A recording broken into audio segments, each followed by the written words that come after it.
नमस्कार दोस्तों। आकाश जी का एक क्वेश्चन आया हुआ है। क्वेश्चन है, Arvind gives half of his monthly salary to his wife for house hold expenses. Arvind जो है अपनी वाइफ को घर खर्च के लिए आधी सैलरी देता है। He spend rupees 2500 in his personal expenses. वो अपने खुद के खर्च के लिए 2500 रुपये खर्च करता है। The saving he manage per month is 3/7 of his monthly salary. जो सेविंग करता है अपनी सैलरी का वो 3/7 है। तो अरविंद की पर मंथ की सैलरी बतानी है। दोस्तों इसमें दे रखा है 3/7। इसकी हेल्प से हमें क्वेश्चन सॉल्व करना है, इजीली हो जाएगा सॉल्व। 3/7 वो सेव कर रहा है, हमें ऐसी सैलरी मान रही है इसकी जो उससे 7 से वो कट जाए। यदि हम 7 मानेंगे तो 7 का आधा करेंगे तो 3.5, तो 3.5 पॉइंट में रहेगा। तो पॉइंट में हल्की सी दिक्कत होती है सॉल्व करने के लिए, तो हम 7 के मल्टीपल मान सकते हैं उसकी सैलरी।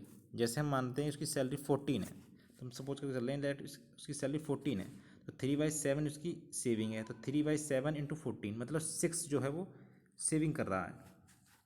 तो अरविंद सबसे पहले करते हैं, Arvind gives half of his salary to his wife. तो पहले लेट करते हैं, लेट कर लेते हैं इसकी जो सैलरी है वो। Let Arvind salary, Arvind salary 14 unit मान लेते हैं। हम मान लेते हैं 14 यूनिट है सैलरी जो है अरविंद की,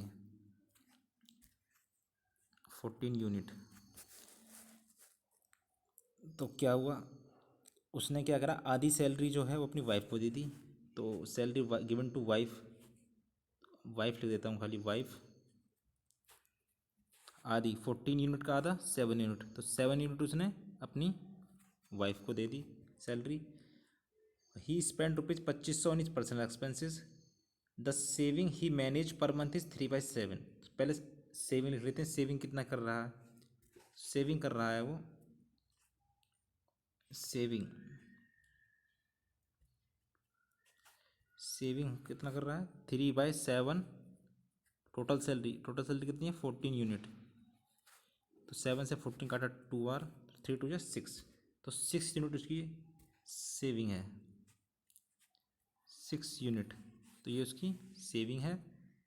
और वाइफ को जो दे रहा है वो सैलरी वो 7 यूनिट है। तो 7 यूनिट उसने वाइफ को सैलरी दी है और 6 यूनिट सेविंग की है। तो 7 और 6 13 यूनिट, तो 1 यूनिट बची है। तो 1 यूनिट क्या है उसकी खुद पे, तो he spend rupees 2500 is personal expense. जो 1 यूनिट है वो 2500 के बराबर है इसकी। तो अपनी जो पर्सनल वो खर्च कर रहा है वो 1 यूनिट खर्च कर रहा है। तो पर्सनल पे जो खर्च कर रहा है वो 1 यूनिट खर्च कर रहा है दोस्तों। तो वही हम लिखने जा रहे हैं, पर्सनल पर्सनल एक्सपेंसेस लिख देता हूँ, पर्सनल एक्सपेंसेस कितना होगा 7 यूनिट वाइफ का प्लस 6 यूनिट इसकी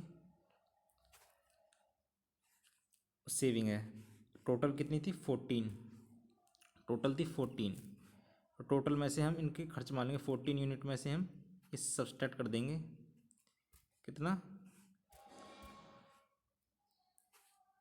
7 + 6, तो कितना बचेगा 1 यूनिट। तो दोस्तों ये 1 यूनिट जो है ये इसका खुद का खर्चा है जो हमें दिया हुआ है। 1 यूनिट की वैल्यू कितनी दे रखी है हमें, 1 यूनिट की वैल्यू दे रखी है जो खुद के खर्चे की वो है 2500 रुपये। तो 1 यूनिट की वैल्यू कितनी होगी, 1 यूनिट इजकल टू 2500।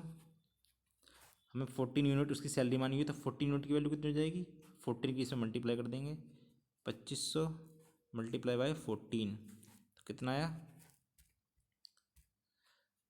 1400, 1400, 14 5 70, 14 2 28 और 7 35। तो उसकी सैलरी जो आई दोस्तों 35,000 आई है सैलरी। टोटल इसकी सैलरी है, ये टोटल सैलरी आई है दोस्तों, टोटल सैलरी 35,000। देखते हैं ऑप्शन में है या नहीं। सेकंड ऑप्शन उसका जो ये वाला ऑप्शन, सेकंड ऑप्शन उसका बिल्कुल सही है। तो देखिए कैसे क्या था, हमने अरविंद की सैलरी को 14 यूनिट माना है। 14 यूनिट इसलिए माना है कि हम उसकी जो उसने आधी जो सैलरी है उसे अपने वाइफ को दी है। यदि हम 7 मानेंगे तो 3.5 हो जाएगा। पॉइंटों में थोड़ा सॉल्व करना कठिन होता है, ईजिली नहीं होता, इतनी आसानी से सॉल्व नहीं होते हैं। लेकिन हमने इसलिए 14 यूनिट माना है उसकी अरविंद की सैलरी को टोटल, तो उसने वाइफ को आधी सैलरी दे दी है। तो 14 यूनिट का हाफ 7, तो 7 यूनिट जो उसने वाइफ को दे दी। वो सेव कर रहा है 3/7, अपनी सैलरी का 3/7।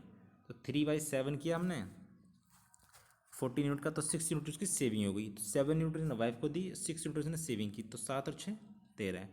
टोटल सैलरी है 14 यूनिट। तो 1 यूनिट जो है वो उसके पर्सन खर्च करता है वो। तो 1 यूनिट की वैल्यू हमें उसने दे रखी है अपने खुद के खर्च की 2500 रुपये। हमें 14 यूनिट उसकी टोटल सैलरी निकालनी है, तो 14 यूनिट की वैल्यू निकाली हमने कितनी 3500। तो ये क्वेश्चन दिया था आकाश जी ने। एक क्वेश्चन और दिया है। दूसरा क्वेश्चन क्या है? दूसरा क्वेश्चन है दोस्तों, ये टिग्नोमेट्री से रिलेटेड क्वेश्चन है। क्वेश्चन क्या है? क्वेश्चन दे रखा है under root cosec x minus के 1 upon under root cosec x plus के 1। ये हमें सॉल्व करने के लिए पूछा है। आंसर उन्होंने बताया हुआ है कि आंसर इसका 4th है। तो देखते हैं, सॉल्व करते हैं। Under root cosec x minus के 1, तो कोसेक एक्स की बजाय हम इसे साइन एक्स में करना चाहेंगे, क्योंकि साइन एक्स और कोस एक्स के हम फॉर्मूले हमें पता होता है। तो कोसेक एक्स को क्या लिख सकते हैं 1 अपॉन साइन एक्स, और ये माइनस के 1 अपॉन अंडर रूट, इसी तरह नीचे वाले को हम चेंज करेंगे साइन एक्स में, तो 1 अपॉन साइन एक्स प्लस के 1। अब क्या करेंगे? अब हम इसमें एलसीएम लेंगे, और साइन एक्स नीचे भी है, डेनोमीटर में भी साइन एक्स आएगा और नोमीटर में, तो साइन एक्स कट जाएगा, तो ऊपर क्या बचेगा?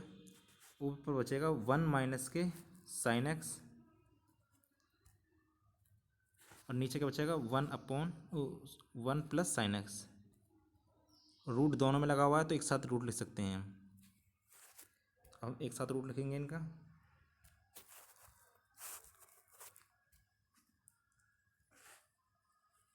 एक साथ लिखते हैं रूट में हम इन्हें। क्या है? 1 माइनस के साइन एक्स अपॉन 1 प्लस के साइन एक्स। नेक्स्ट स्टेप क्या करेंगे? नेक्स्ट स्टेप हम इसे रेशनलाइज कर देंगे। नेक्स्ट स्टेप में हम इन्हें रेशनलाइज कर रहे हैं दोस्तों, क्योंकि हमें रूट से बाहर निकालना है, तो रूट से बाहर निकालने का हम इसे रेशनलाइज कर देंगे। तो 1 माइनस के साइन एक्स से ऊपर मल्टीप्लाई, और 1 माइनस साइन एक्स से नीचे मल्टीप्लाई करने वाले हैं। तो 1 माइनस के साइन एक्स रूट में रहेगा 1 माइनस के साइन एक्स। इसी तरह नीचे करेंगे, रूट पूरे में लेंगे,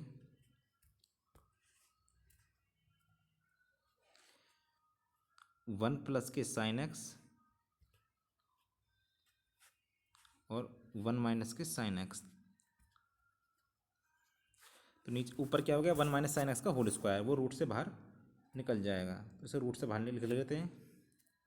1 माइनस के साइन एक्स ऊपर बचा, और नीचे क्या बचा दोस्तों रूट में? 1 प्लस के sine x 1 minus sine x, A plus B A minus B, तो ए स्क्वायर माइनस के बी स्क्वायर, तो 1 माइनस के साइन स्क्वायर एक्स, और 1 माइनस साइन स्क्वायर एक्स की वैल्यू क्या होती है? कॉस स्क्वायर एक्स, और कॉस स्क्वायर एक्स रूट में है तो क्या लिख लेंगे उसे हम? Cos x.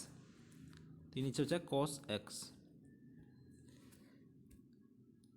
इसे हम कॉस एक्स को अलग अलग कर लेंगे 1 के नीचे और साइन एक्स के नीचे, तो 1 अपॉन कॉस एक्स अलग कर लिख लेंगे,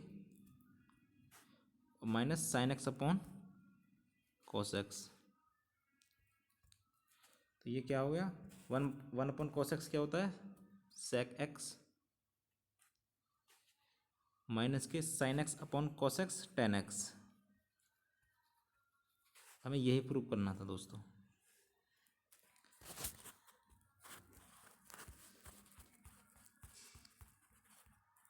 क्वेश्चन दे रखा था हमें under root cosec x minus के upon under root cosec x plus के 1। तो कॉसेक एक्स को हमने पहले साइन एक्स में लिखा, कॉसेक एक्स की लिख दिया हमने 1 अपॉन साइन एक्स। फिर हमने साइन एक्स एलसीएम ले लिया।